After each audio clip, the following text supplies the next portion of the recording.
Muy buenos días tengan todos ustedes. Les doy la más cordial bienvenida a este séptimo Congreso Internacional de Ultrasonido de la Sociedad Médica de Imagenología. Durante los próximos minutos veremos lo que corresponde al tema de ultrasonido Doppler carotídeo. ¿Cuáles son las ventajas del ultrasonido? Sabemos que es un método que carece de radiación. El hecho de ser transportable nos permite hacer este estudio en cualquier sitio, ya sea en el quirófano, en la unidad de cuidados intensivos, en urgencias, en un consultorio. La capacidad de tener las imágenes en tiempo real y valorar la hemodinamia le hace una gran ventaja a este método de imagen.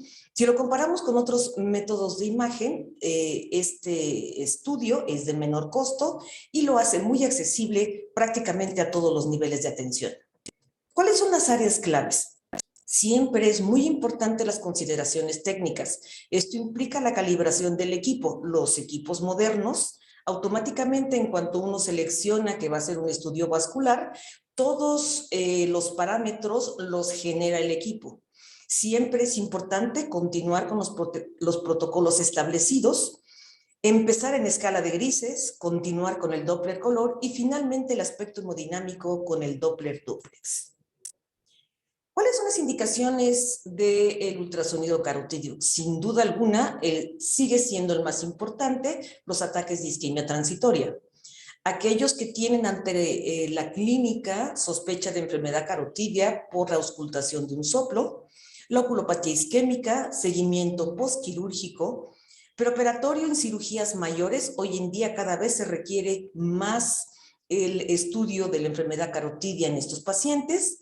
Toda tumoración palpable en la cara lateral del cuello debe de ser estudiada por ultrasonido como método inicial y aquellos pacientes con algún trauma localizado en la región cervical. Aquellos pacientes que están predispuestos a tener esta enfermedad carotídea y desde etapas muy jóvenes son aquellos pacientes que tienen antecedentes de tabaquismo, sobre todo aquellos que han iniciado este consumo desde la adolescencia. Pacientes con hipertensión, aquellos pacientes con dislipidemias en donde están elevados los niveles de colesterol, triglicéridos o ácidos grasos, también van a desarrollar en algún momento la enfermedad carotídea. Pacientes con diabetes mellitus es bien sabido que desde etapas muy tempranas generan enfermedad carotídea. Pacientes con insuficiencia renal crónica y que han sido sometidos a hemodiálisis de manera muy temprana presentan enfermedad carotídea con la formación de placas de ateroma de diferentes grados de estenosis. Y hoy en día, aquellos pacientes que tuvieron SARS-CoV-2 hemos encontrado que presentan alteraciones a nivel carotídeo. La prevalencia global del stroke en el 2019 fue aproximadamente 100 millones de personas, mientras el stroke isquémico abarcó 77 millones de estas. A nivel mundial, es la segunda causa de muerte y tercera de discapacidad, lo que lo hace una entidad muy importante. Globalmente, 3.3 millones de muertes por el tipo isquémico. Para el 2030 se proyecta que el 4% de la población mayor a 18 años podría tener un evento de enfermedad carotídea. El costo anual para atender el stroke aumentará en el 2030 aproximadamente el 129%. En esta gráfica se observa cómo ha ido incrementando el número de casos de stroke al cabo de los años. Para poder hacer un estudio carotídeo de manera adecuada, siempre hay que seguir el mismo protocolo. Lo ideal es poder tener la visualización de la carótida desde el nacimiento hasta las porciones más distales, tanto de la carótida externa como de la carótida interna. Poder visualizar todo lo que corresponde con la anatomía y el aspecto hemodinámico de estas arterias. El ultrasonido carotídeo normal, como les comento, siempre se debe de hacer un protocolo de estudio para no dejar alguna zona sin explorar y dejar un diagnóstico incompleto. Los rastreos siempre se van a iniciar en cortes transversales en escala de grises. Posteriormente se harán cortes longitudinales en 3 vistas, una anterior, una lateral y la otra posterior. Completaremos con color y finalmente el análisis hemodinámico con el Doppler duplex. Recordar que el estudio siempre se debe de hacer de la porción más proximal del nacimiento de las carótidas, continuar todo el trayecto de estas hasta la bifurcación en la porción más distal de estas y recordar las relaciones anatómicas, ya que veremos que todo protocolo se inicia en la parte central para buscar la relación anatómica que guarda la glándula tiroides con las estructuras tanto arterial como venosas. Iniciaremos en el corte transversal, como les comenté, desde la parte más inferior del cuello hasta la parte más superior, una vez que hemos pasado la bifurcación carotidia. Posteriormente, en corte longitudinal, por un lado, anterior, lateral y posterior, siempre tratando de observar el índice íntima media que veremos posteriormente. Una vez que hemos terminado la escala de grises, continuaremos con el color que nos permite definir con gran definición las paredes vasculares y llegar al bulbo carotidio, la bifurcación y observar las porciones más distales para poder tener un panorama hemodinámico adecuado. La carótida común presenta un flujo laminar, es de baja resistencia, esto implica un pico sistólico alto, una diástole que desciende paulatinamente, una ventana espectral totalmente libre de ecos. Como les comenté, es de baja resistencia y la velocidad habitual en nuestra población oscila entre 80 a 110 centímetros sobre segundo. Recordar que la toma de muestras se debe de hacer exactamente en la parte central del vaso, ya que si lo hacemos pegado a las paredes, ahí tienden a detenerse momentáneamente o disminuir la velocidad de los eritrocitos y el espectro hemodinámico puede salir alterado. La carótida externa, recordar que irriga la piel y músculos faciales, es una arteria de alta resistencia, esto implica pico sistólico alto, diástole que desciende de manera abrupta, incluso en ocasiones por abajo de la línea basal. La velocidad oscila entre 77 y 115 centímetros sobre segundo y la característica más importante es que vamos a identificar las diferentes ramas de esta arteria. Aquí estamos viendo la toma de muestra exactamente en el centro del vaso y nuevamente una arteria de alta resistencia. La carótida interna es una arteria de baja resistencia. Esto implica pico sistólico alto, diástole que desciende paulatinamente y contacta con la línea basal. El calibre en un corte transversal es el 50% de la carótida común, ausencia de ramas, tiene tortuosidad leve en la porción distal antes del sifón carotídeo y la velocidad sistólica generalmente es menor a los 100 centímetros sobre segundo. Aquí estamos observando pico sistólico alto, diástole que desciende paulatinamente, la ventana espectral libre de ecos y gracias a que la irrigación es a nivel cerebral, es una arteria de baja resistencia. ¿Cuál es la diferencia en el estudio cuando estamos valorando ambas ramas, tanto la externa como la interna? En cuanto al tamaño, en corte transversal, la carótida externa es la de menor tamaño, la carótida interna es la de mayor tamaño. El color durante el ciclo, la carótida externa presenta el color de manera intermitente, esto es, en sístole aparece y en diástole desaparece. La carótida interna, el ciclo es continuo. Las ramas en la carótida externa siempre las vamos a ver, rara vez se alcanza a ver alguna rama. La orientación de la carótida externa es anterior hacia la cara y de la carótida interna es profunda y posterior hacia la mastoides. En cuanto al Doppler, la carótida externa, recordemos, una arteria de alta resistencia y la carótida interna es una arteria de baja resistencia. Si quedara duda, la respuesta al golpeteo temporal en la carótida externa va a dar oscilaciones en el espectro y en la carótida interna no hay cambios cuando se hace esta maniobra. Siempre como parte del protocolo del estudio carotidio debemos de valorar las arterias vertebrales. Es la primera rama de la subclavia. Son arterias de baja resistencia. Penetra a nivel de C6 y sigue el trayecto de las apófisis transversas y el extremo distal, recordar que siempre tiene una tortuosidad y el segmento horizontal. enfermedad ateromatosa presenta un periodo preclínico sin signos o síntomas de la enfermedad. Muchas de las enfermedades carotidias van a presentar síntomas cuando han llegado al 60 o 70% de estenosis, razón por la cual en ocasiones cuando tienen menor estenosis no nos percatamos de la enfermedad carotidia. El ultrasonido de alta resolución permite valorar el índice íntima media como parámetro preclínico de la arteriosclerosis. Recordar que la pared arterial normal tiene 3 capas, la íntima, la media y la adventicia, separadas por la lámina elástica interna y la lámina elástica externa. El protocolo de medición íntima media, el inicial, generalmente se tomaba a 1 centímetro antes de la bifurcación, antes del bulbo carotidio. Hoy en día hay un protocolo en donde las mediciones se deben de hacer en la carótida común, en el bulbo carotidio y en la región proximal de la carótida interna. Los equipos modernos tienen la gran capacidad de podernos dar de manera automática el índice íntima media y ya no se cae en las desviaciones por la medición de tipo manual. El índice íntima media más o menos va variando con la edad y va incrementando de acuerdo a esta.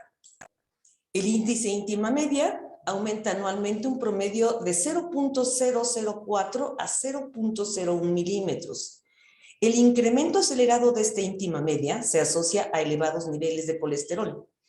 En el proceso patológico de la placa aterosclerosa, incluye engrosamiento de la pared desde el lumen hacia la membrana elástica interna.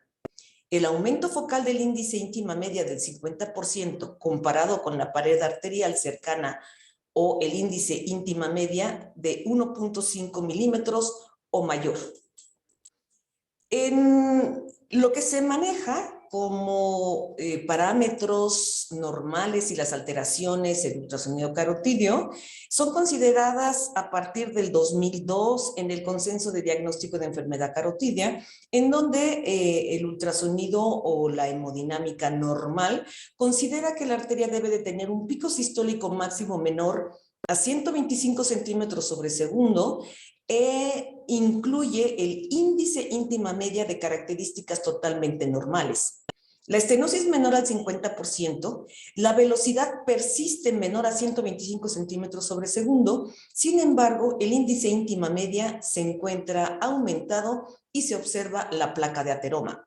Del 50 al 69%, las velocidades aumentan entre 125 y 230 centímetros sobre segundo y, por supuesto, la identificación de las placas de ateroma. La estenosis mayor al 70%, la velocidad incrementa a valores superiores a los 230 centímetros sobre segundo con la correspondiente estenosis de lumen y la oclusión, por supuesto, la ausencia de flujo del sitio explorado.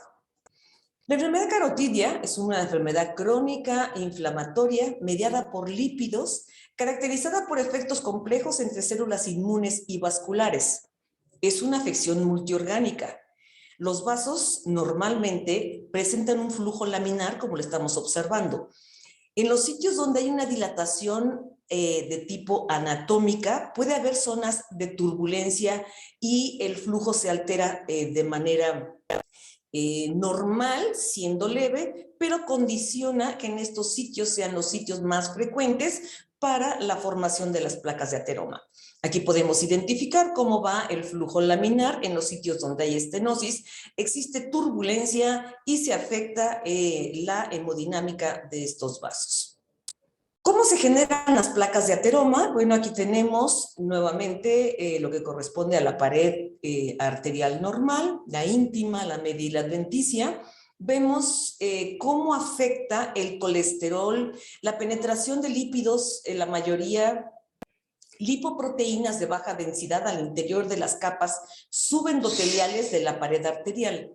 El LDL es oxidado con respuesta inflamatoria y atrae los monocitos. Aquí podemos ver cómo va circulando, cómo va pasando el colesterol, penetra a través de las uniones celulares.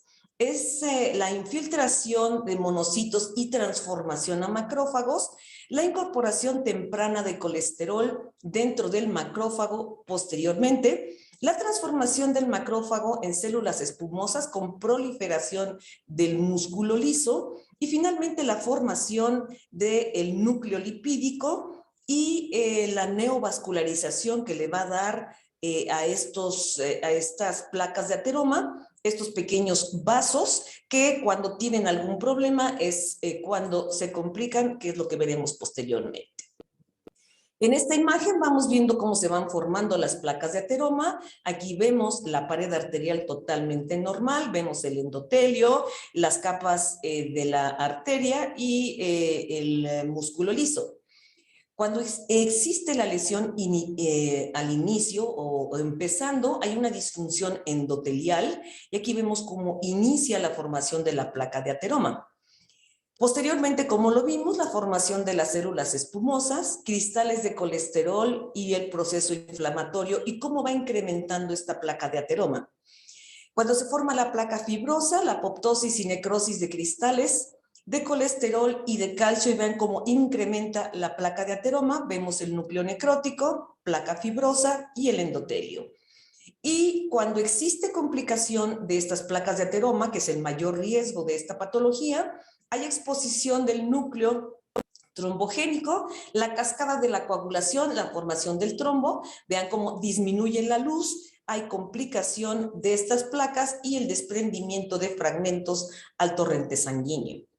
Algo muy importante es que una vez que hemos detectado la presencia de estas placas de ateroma, la medición del porcentaje de estenosis se debe de hacer con el corte transversal en una posición perfecta, ya que si hacemos una medición en corte longitudinal o sin hacer la medición en el corte perfecto, podemos generar una medición de la placa de ateroma o incluso desaparecer esas placas de ateroma por no hacer la medición de manera adecuada. Aquí vemos de manera resumida, vemos la arteria normal, la formación de las placas de ateroma en etapa temprana. Vemos la placa vulnerable con la capa fibrosa delgada y el contenido lipídico. Solamente vamos a ver en este caso la placa estable, cómo incrementa la formación de placa y disminuye la luz. En el caso de que se complicara, bueno, ya veremos posteriormente cómo hay la ruptura o la ulceración de la superficie y la liberación de fragmentos al torrente sanguíneo.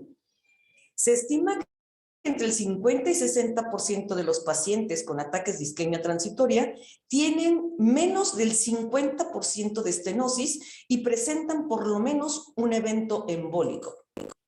¿Cómo se clasifican las placas de ateroma? Bueno, son 5 tipos. El tipo 1 es uniformemente hipoecoico, tipo 2 predominantemente hipoecoica, tipo 3 predominantemente hiperecoica, tipo 4 uniformemente hiperecoica y tipo 5 es la placa calcificada. Las placas heterogéneas que abarcan el tipo 1 y 2 son las que tienen mayor riesgo de tener complicaciones. La 1, que es predominantemente sonolucente, es la que tiene más riesgo de complicación.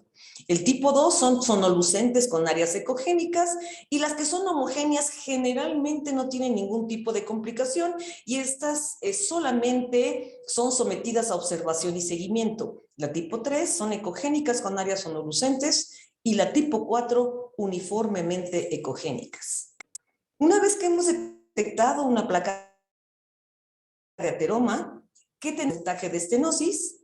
La extensión de esta, la superficie que hoy en día se vuelve algo de lo más relevante, la composición y estructura en cuanto a la ecogenicidad, si es homogénea o heterogénea, pero como comentábamos, la superficie hoy en día es uno de los parámetros más importantes, ya que dependiendo de eso podemos hablar de una placa no complicada o de una placa que tiene complicaciones como es una úlcera, una erosión y probablemente la formación de trombos y émbolos a distancia.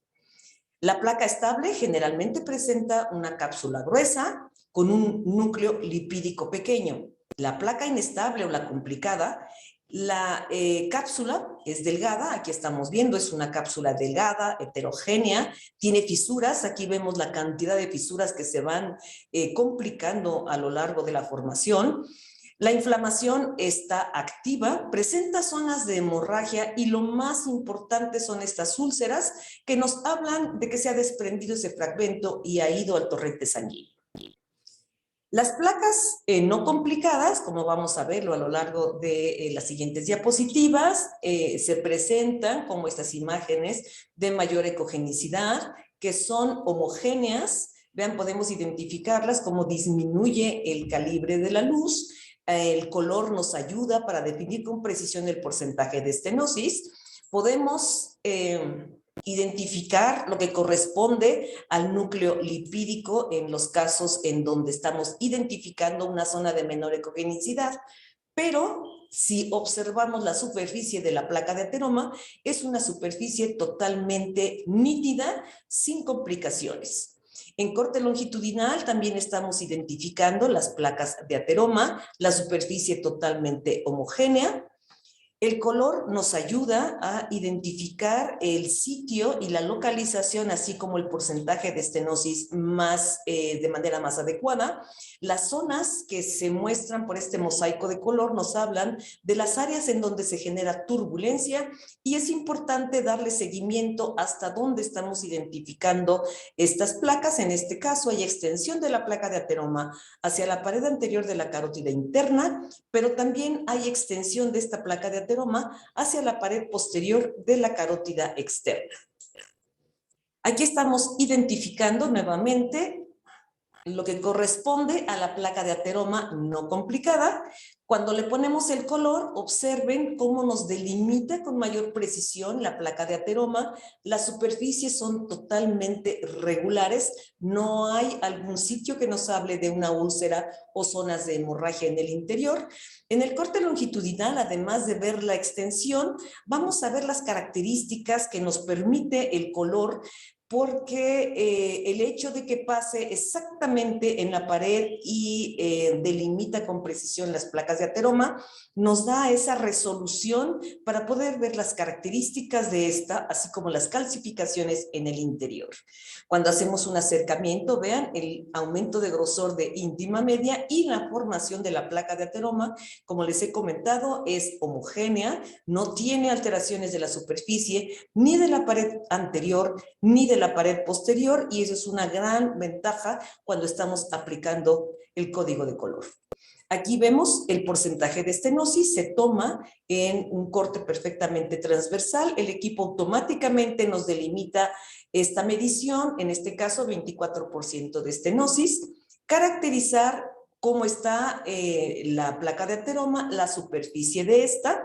En algunas ocasiones veremos cómo tiene varios tipos de placa o varios tipos de estadios en su interior. Estamos viendo calcificaciones, mayor contenido lipídico, la extensión en corte longitudinal de inicio antes del bulbo carotidio y se extiende hasta la carótida interna, y en un corte de patología, vean, esto es lo que nos da la regularidad de la pared y la homogeneidad de una placa no complicada. En este caso estamos observando placas de ateroma que, como les digo, puede haber de varios tipos, pueden estar totalmente homogéneas, puede haber con alto contenido lipídico, algunas están calcificadas. Vemos la extensión desde el sitio de origen hasta las partes más distales. Y algo muy importante, debemos de reportar el aspecto hemodinámico. El aspecto hemodinámico siempre debe de tomarse antes, tras y después de la placa de ateroma. Antes se toma 1 centímetro antes de la placa. El sitio que nos marca esta turbulencia por este mosaico de colores nos está indicando el sitio de mayor turbulencia en donde debe de haber alteración hemodinámica, y 1 centímetro después regresa al aspecto hemodinámico normal. Aquí estamos viendo que en el sitio donde se tomó la velocidad por la alteración de este mosaico de colores nos marca 180 centímetros sobre segundo, y la franca alteración de este espectro en donde ya se ha obliterado la ventana espectral. En este caso, se toman las mediciones en todos los sitios donde haya estenosis. En este caso, observen en la parte superior, la velocidad alcanza 450 centímetros sobre segundo, lo que habla de una estenosis hemodinámicamente significativa. Aquí la gran ventaja del color, donde nos permite delimitar el calibre normal, dónde inicia la placa de ateroma, dónde es el sitio que tiene mayor alteración hemodinámica, y cuando lo confirmamos con la toma de muestra, vean, antes de la zona de estenosis, con una toma de muestra exactamente en la parte central del vaso, la velocidad sistólica máxima en este caso es de 68.4 centímetros sobre segundo. Cuando lo tomamos en el sitio donde está alterado el mosaico, donde inicia esta área de turbulencia, incrementa a 116 centímetros sobre segundo, pero en la zona de mayor turbulencia, en la zona de mayor estenosis, en donde el flujo es totalmente turbulento, esta velocidad que inició en 68 aumenta a 173 centímetros sobre segundo. Continuamos con el porcentaje de estenosis, cómo incrementa si las placas de ateroma evolucionan.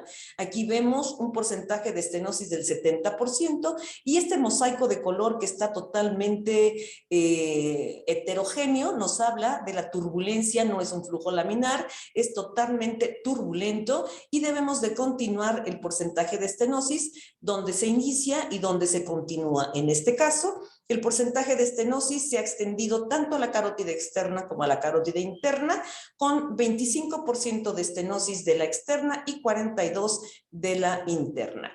Y nuevamente enfatizando, seguir la continuidad de la placa de ateroma y observar los sitios donde cambia este sentido del flujo, esta turbulencia, porque es la zona donde se pueden generar en un futuro cercano las complicaciones de estas placas de ateroma.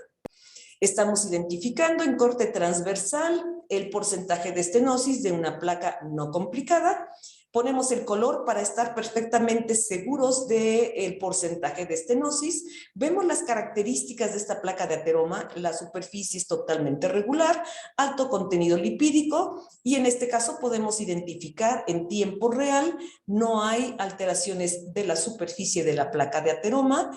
Tiene un contenido muy elevado de lípidos, pero la superficie se conserva. En corte transversal, nuevamente una estenosis del 55% y el corte longitudinal que nos permite identificar el sitio de origen hasta la porción más distal, conservando la morfología de la pared y lo homogéneo de la formación de la placa de ateroma, con la comparación de la pieza de patología, en donde vemos que no existen complicaciones en el interior y el importante disminución de calibre de esta luz. Continuamos con el porcentaje de estenosis. Aquí es un porcentaje mayor, en este caso 77%, como les comenté siempre en el corte transversal. Ponemos el color para estar totalmente seguros del porcentaje de estenosis. El equipo nos lo marca de manera automática cuando lo tenemos calibrado desde el inicio. Y al hacer el corte longitudinal tenemos que observar nuevamente que el equipo nos indica cuáles son las zonas en donde existe turbulencia y va a haber alteración hemodinámica. En este caso, podemos identificar que al colocar el caliper en el sitio donde existe un mayor mosaico de diferentes colores, la velocidad que nos está manejando es de casi 600 centímetros sobre segundo, es una velocidad hemodinámicamente alterada. Cuando estas placas de ateroma presentan complicaciones, aquí estamos viendo el núcleo lipídico, existe ruptura de la cápsula fibrosa con la formación de trombo y este es el riesgo ya que se liberan pequeños fragmentos al torrente sanguíneo. Cuando esto está localizado en la carótida común, lo habitual por la velocidad es que se vayan hacia la carótida interna con la complicación de la obstrucción del vaso a donde haya emigrado este trombo.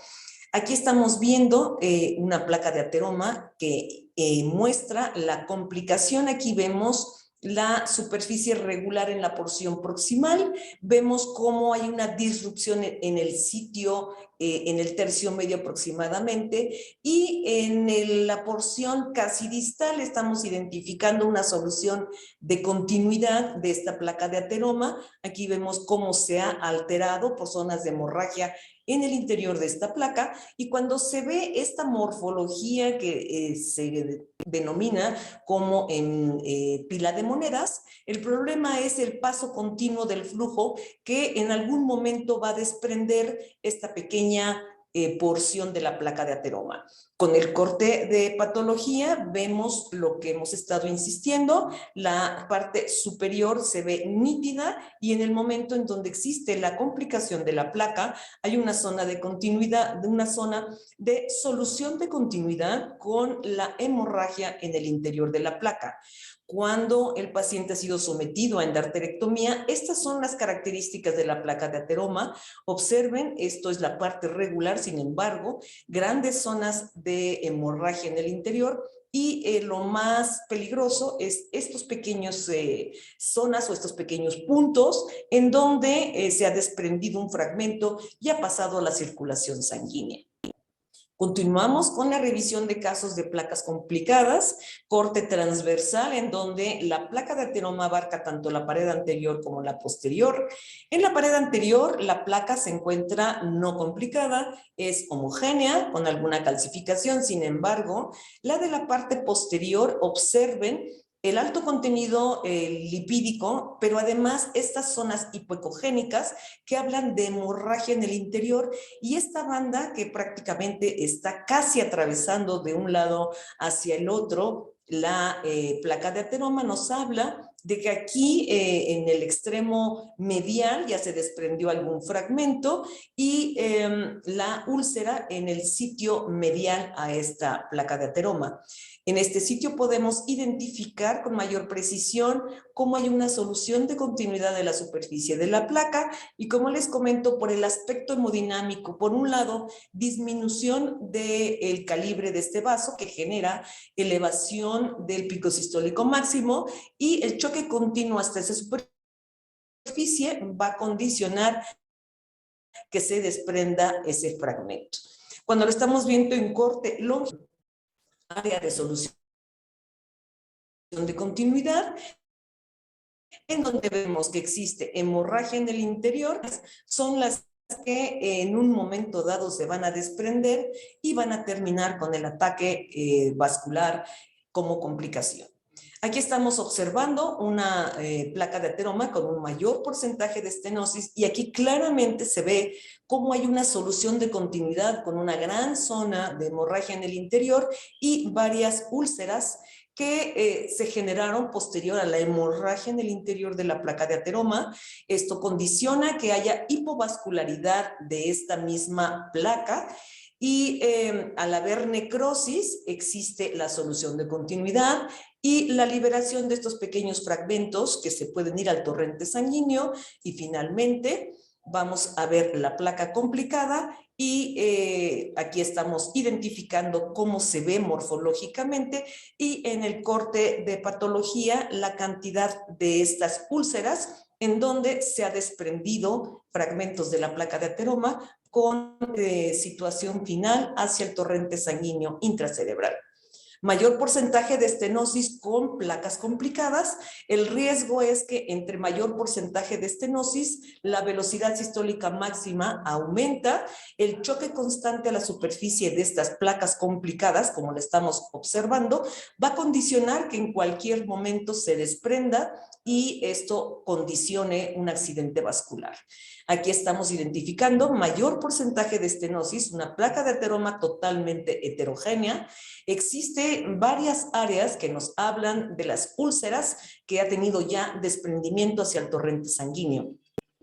Nuevamente, porcentaje de estenosis que al parecer no es muy importante, sin embargo, podemos observar en el interior de esta placa de ateroma las zonas de hemorragia, y en este sitio hacia la parte inferior y externa, una zona que probablemente en una etapa cercana genere un desprendimiento de esa placa.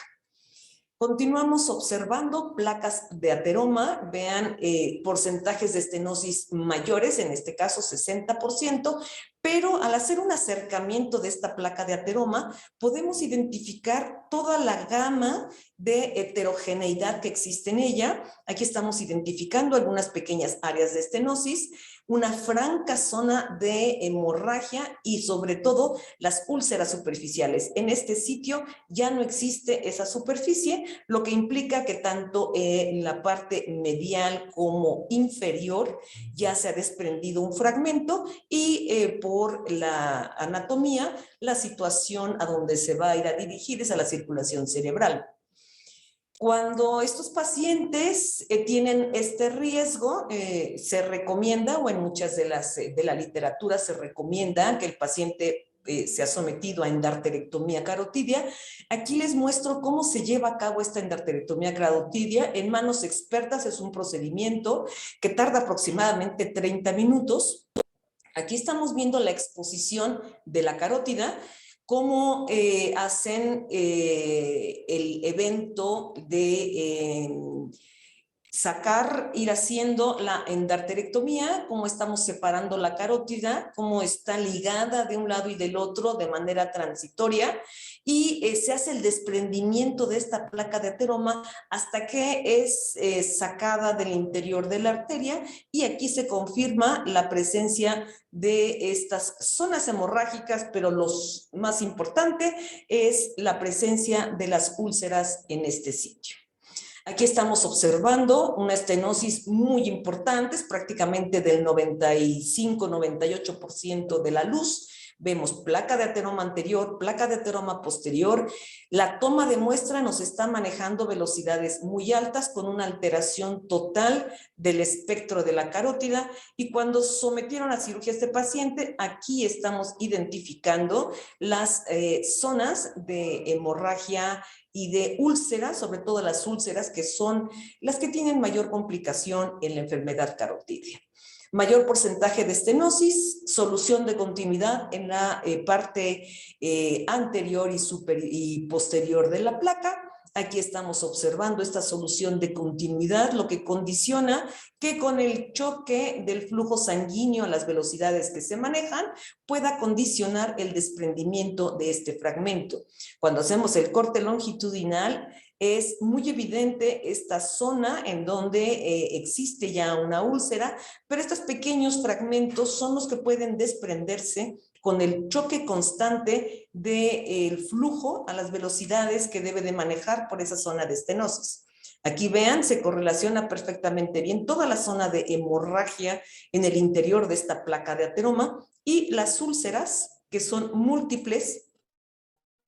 Aquí estamos viendo múltiples úlceras en donde estos fragmentos ya no están en el interior de la placa, se han ido a la circulación generalmente cerebral. Aumenta el porcentaje de estenosis, en este caso estamos, no sé, el 90% de estenosis. Vean la cantidad de placas de ateroma. Solamente podemos ver con el color la identificación de este paso del flujo que maneja velocidades muy altas para poder vencer ese sitio de estenosis y tratar de pasar la circulación hacia vencer esta zona de estenosis. En la pieza de patología vemos lo que queda de luz y todo el resto conformado por esa placa de ateroma que prácticamente casi ocluye el vaso. En este caso, una estenosis mayor es una estenosis hemodinámicamente significativa. Aquí volvemos a ejemplificar cómo el color en el espacio de la estructura con velocidad normal se conserva el color homogéneo, y en el sitio donde inicia la estenosis se hace esta gama de colores que nos habla de estas áreas de turbulencia. Es turbulencia muy importante, y el color nos permite definir si existen algunas áreas obstruidas o existe el paso, aunque sea de tipo filiforme, del flujo a las porciones distales, y la correlación con la imagen de patología, donde vean lo que queda de esta luz. Cuando el cirujano se enfrenta a estos casos y puede desprender la placa, estas son las características de la placa de ateroma que se encuentra en el interior de esta carótida. Cuando la estenosis ha llegado al grado de la obstrucción, podemos identificar cuando la obstrucción no tiene mucho tiempo de evolución. Vemos la luz, el tamaño de la luz, el diámetro se encuentra conservado, pero totalmente obliterado por estas zonas ecogénicas que abarcan desde la pared anterior hasta la pared posterior. Cuando ya tiene una obstrucción crónica, ya de mucho tiempo de evolución, el tamaño de la carótida es subnormal, disminuye de calibre y de todos modos la luz se encuentra totalmente obliterada por este material ecogénico que en corte transversal prácticamente pasaría como si fuera otra estructura, ya que no hay identificación de luz en su interior. El dato más importante cuando tienen estas obstrucciones es tratar de ver la porción más distal, porque en ocasiones por reflujo podemos identificar el llenado de estos vasos en la porción distal. Aquí observamos más obstrucciones carotídeas. Aquí estamos observando parte de lo que quedaba como el bulbo carotídeo y ya la obstrucción crónica de la carótida interna, en donde además de tener este material tan ecogénico, se ha ido calcificando y no existe circulación a pesar de buscar las porciones más distales. Aquí confirmamos que solamente existe vascularidad hacia la carótida externa y la carótida interna totalmente obstruida. Les he comentado que es importante tratar de buscar en la porción más distal y alejada de la carótida interna si existe algo de flujo por reflujo del vaso contralateral. Eso fue lo relacionado a la patología más frecuente de la enfermedad carotidia o de las carótidas. Continuaremos con algunos ejemplos de la patología carotidia, en este caso, cuando estamos frente a una fístula arteriovenosa que resulta generalmente secundaria a trauma. Clínicamente es un tril audible con alto gasto cardíaco. El hematoma es palpable, incluso el tril es muy importante. Y cuando hacemos el estudio hay presencia de turbulencia también de manera muy importante. En este caso, secundario a un traumatismo, estamos identificando la presencia de esta fístula carótido-yugular. Aquí estamos viendo la gran cantidad de turbulencia por la velocidad que tiene que penetrar al interior del vaso. Aquí estamos viendo el flujo normal y la turbulencia por la formación de estas fístulas arteriovenosas. En este caso, ya hemos dicho también que aumento de volumen de la cara lateral del cuello debe de ser estudiada siempre por ultrasonido como método inicial. Aquí estamos viendo en un estudio carotidio desde el inicio del nacimiento de la carótida común. Es una carótida de características normales. Iniciamos el ascenso y vemos que incrementa un poco el calibre.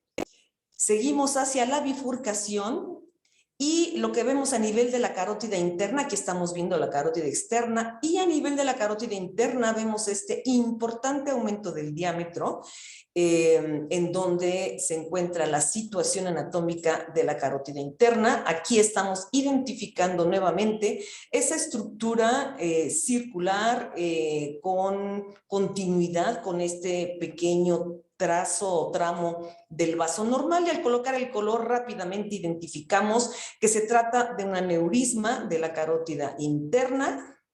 Aquí estamos observando las reconstrucciones que logramos hacer, la imagen de la turbulencia, cómo se continúa con el escaso grosor del calibre normal de la carótida, toda la turbulencia que genera. En esta imagen de B-Flow podemos identificar lo que corresponde a el nacimiento de este aneurisma, aquí lo vemos, y la pieza quirúrgica que nos hicieron favor de obsequiarnos. Con esta imagen vemos la relación o la correlación perfecta entre la estructura y lo que vemos por ultrasonido. En cuanto a la disección carotidia, se refiere a la entrada de flujo sanguíneo a la pared arterial separando las capas y creando un falso lumen a través del cual el flujo fluye. Generalmente es secundario a trauma. Aquí podemos ver varios ejemplos. Aquí es un corte transversal de la carótida y se puede identificar esta imagen de mayor ecogenicidad lineal en corte transversal, y en corte longitudinal también observamos esta pequeña imagen lineal que cuando se hace con el color vemos perfectamente la luz verdadera y la luz falsa. Aquí estamos viendo lo que corresponde a esa disección carotidia y, como les comento, esto generalmente es secundario a trauma. En corte transversal, la separación perfectamente delimitada de la luz verdadera y de la luz falsa en esta disección carotidia. Cambiando hacia los procesos inflamatorios crónicos, en este caso la arteritis de Takayasu, esta imagen era típica cuando se hacía una arteriografía, la disminución importante del calibre de la arteria con la visualización del flujo. A diferencia, el ultrasonido, que tiene una gran ventaja sobre estos estudios, es que nos permite identificar el grosor de la pared. Vean, es un grosor importantemente aumentado, tanto en la pared anterior como en la pared posterior. En esta imagen anecoica nos está demostrando la luz de este vaso. Cuando colocamos el color, identificamos que es un vaso que todavía se encuentra permeable, es de alta resistencia ya que incrementa la rigidez de las paredes debido a este padecimiento, como es la arteritis de Takayasu. Una entidad que vemos con mucha frecuencia y cuya sintomatología es similar a la enfermedad dermatosa carotídea son el quinquín o los bucles carotídeos, o la dolicidad de estas, que dependiendo de la angulación va a ser la sintomatología y el problema que tenga el paciente. Entre más angulada, más grave es el pronóstico, en cuanto que en cualquier momento puede hacer un espasmo y esto genere una enfermedad o un infarto cerebral dependiendo de la localización. Esto lo vemos con mucha frecuencia, se hace un estudio carotídeo, ya se revisó la carótida externa, estamos revisando la carótida interna, que aparentemente es de características normales. Sin embargo, es de llamar la atención que hacia la porción más distal de esta arteria existe una zona de turbulencia. Eso nos obliga a seguirlo estudiando y vemos cuando hacemos un corte más alto que esta zona de turbulencia corresponde a este bucle o a esta tortuosidad de la arteria, en donde existen por lo menos dos zonas de turbulencia o de este mosaico de colores. Aquí podemos identificar que si la carótida interna estaba manejando 60 o 70 centímetros sobre segundo, en el sitio de mayor turbulencia o de la angulación de la arteria aumenta a 210 centímetros sobre segundo, y cada que intenta enderezar esta angulación, lo que condiciona es que en cualquier momento puede haber un espasmo y genera un infarto cerebral. En esta reconstrucción vemos que la carótida, sí, efectivamente la carótida interna se ve normal en su segmento proximal, pero tiene por lo menos dos áreas de angulación y el organismo incrementa la velocidad de manera gradual hasta que llega un momento que la velocidad es muy alta. El choque constante hacia esta angulación, en vez de condicionar que se enderece, hace un espasmo y dependiendo de la magnitud y de la localización será el evento isquémico que tenga. Aquí estamos viendo otro ejemplo en donde existe por lo menos dos áreas de angulación y si no se detecta, esto puede terminar en una enfermedad multiinfarto o en un infarto más importante. Pueden verse desde el nacimiento de la carótida, como la estamos viendo en este sitio, pueden verse en las porciones medias o distales. Lo que vemos con mayor frecuencia es en la porción distal de la carótida interna. Aquí estamos viendo cómo modifica las velocidades. La intención de incrementar la velocidad sistólica es vencer esta pseudozona de obstrucción. Sin embargo, en vez de vencerla, el golpeteo constante condiciona un espasmo. Aquí vemos varios casos de estos bucles carotídeos. Los más severos son los que tienen varias curvaturas y curvaturas muy anguladas, lo que condiciona que tengan varias velocidades generalmente muy elevadas y en cualquier momento pueden condicionar la enfermedad isquémica. Aquí estamos identificando varios ejemplos. Aquí observamos en esta imagen la dolicidad o el bucle carotídeo muy marcado en el nacimiento de la carótida común. Aquí estamos observando en la angiotomografía, vean cómo se observa. Y estas zonas son las que pueden generar en un momento dado el problema hemodinámico grave de estos pacientes. Aquí otro ejemplo y vean cómo hay un cambio incluso total del color porque trata de vencer esta angulación, sin embargo, no la puede vencer y lo que condiciona es un infarto. Aquí estamos viendo, generalmente son en la porción distal, en este caso tiene una angulación proximal, una angulación media y finalmente una angulación distal, lo que nos habla de que tenía en este caso una velocidad de aproximadamente 60 centímetros, incrementó a 250 y ese golpeteo constante, aquí podemos ver cómo trata de incrementar la velocidad, la incrementa de hecho para tratar de enderezar o corregir esta angulación y el hecho de que esté golpeando constantemente la angulación superior y la angulación inferior condiciona que en cualquier momento estos espasmos lleven a la enfermedad carotidia y el infarto. Cuando se ha decidido el tratamiento de la enfermedad carotidia, hay dos grandes aspectos como manejo. El manejo quirúrgico, que es la endarterectomía carotidia, en donde el cirujano hace una incisión en el sitio donde está la placa generalmente complicada, hace la endarterectomía, aquí estamos viendo los puntos de sutura, por ultrasonido nos permite perfectamente bien hacer el control si tiene alguna complicación, vemos los puntos de sutura y el valor más importante es ver si no tiene una obstrucción, si no se ha trombosado o si no ha tenido alguna zona de estenosis por la fibrosis que se genera posterior a la cirugía. El otro aspecto del manejo es con la colocación de stents. Aquí estamos observando una placa de ateroma anterior, placa de ateroma posterior y la colocación de por lo menos 2 stents, iniciando en la carótida común con extensión a la carótida interna. El color nos permite definir con precisión que no existe una zona de obstrucción y no existe una zona de complicación a la colocación de este stent. Vemos varios casos, en este caso se colocaron 3 stents, aquí estamos viendo la porción proximal, aquí cómo han empujado, cómo está movilizando hacia la parte superior la placa de ateroma y estamos observando el stent prácticamente en toda su extensión. En este caso fueron 3 stents.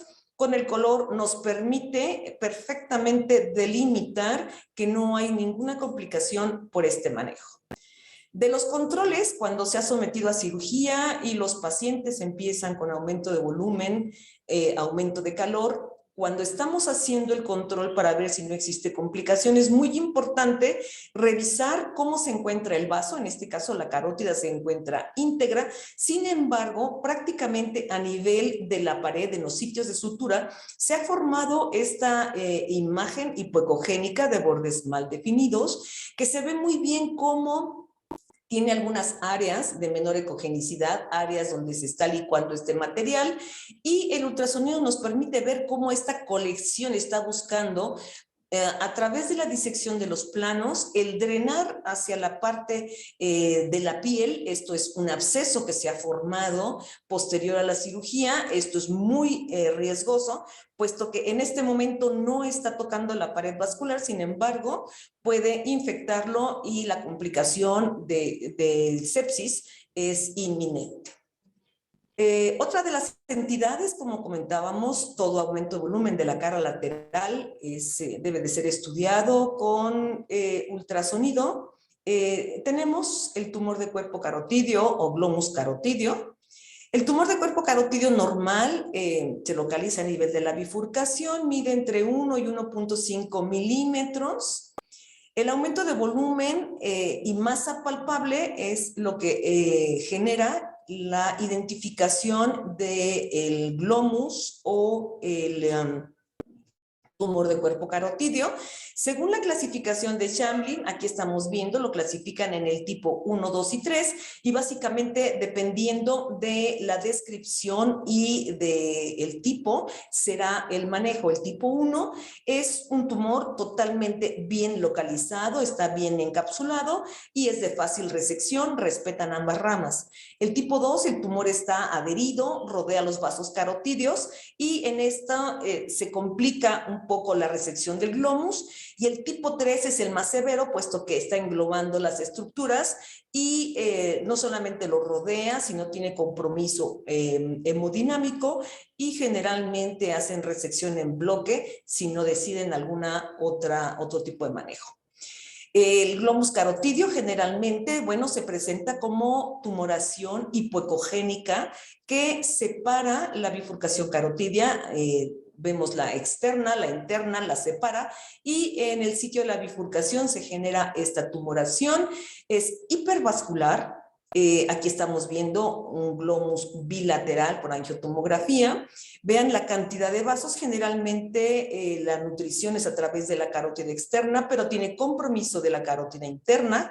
Con las reconstrucciones tridimensionales vemos que con el tiempo generan circulación colateral muy importante. En muchas ocasiones esta circulación prácticamente rodea toda la carótida, por lo que este mapeo es muy importante para la planeación del manejo quirúrgico de estos pacientes. Aquí estamos viendo el comportamiento en escala de grises. Como les digo, es una tumoración hipoecogénica con estos canales anecoicos que nos hablan de vascularidad interna, que se localiza en la bifurcación carotídea, abre y separa la bifurcación, tiene gran cantidad de vasos. Se nutre principalmente por la carótida externa. Aquí lo estamos viendo en este módulo de Power, en donde vemos la gran cantidad de vasos de diferentes calibres que están nutriendo esta tumoración, que puede ser uni o bilateral. Lo frecuente es que sea unilateral, y siempre hay que darle seguimiento a este mapeo de pequeños vasos, puesto que podría haber un accidente por la velocidad hemodinámica que manejan estos vasos, que generalmente rodean casi el trayecto de la carótida común. Finalmente, de arteria vertebral, estamos como parte del protocolo del estudio, nada más presentaremos un par de ejemplos. Es una arteria de baja resistencia, muy fácil de explorar. Vemos las apófisis transversas y se delimita con precisión la arteria, una arteria de baja resistencia, generalmente con velocidad menor a los 40 centímetros sobre segundo. Es la arteria que tiene la mayor cantidad de asimetrías con el lado contralateral. Este es un caso de kinking o de tortuosidad de la arteria vertebral con velocidades tan elevadas como 200 centímetros sobre segundo. Aquí estamos viendo bucles de la arteria vertebral que condiciona mucha sintomatología incapacitante para los pacientes. Aquí observamos nuevamente este bucle de la arteria vertebral con alteración hemodinámica severa. En muchas ocasiones podemos identificar las placas de ateroma, podemos identificar la hipoplasia de la arteria, etcétera. Es muy variable la cantidad de patología que se puede observar en la exploración de las arterias vertebrales. Finalmente, quiero enfatizar que el ultrasonido es el único método de imagen que valora con exactitud las paredes vasculares y caracteriza las placas de ateroma en vivo. Detecta precozmente la arteriosclerosis. Es un excelente método guía de procedimientos intervencionistas, y algo que siempre hemos insistido y que es muy importante es aplicar siempre los protocolos de exploración para no dejar algunas áreas sin explorar y dejar un diagnóstico incompleto o de manera errónea. Muchas gracias por su atención.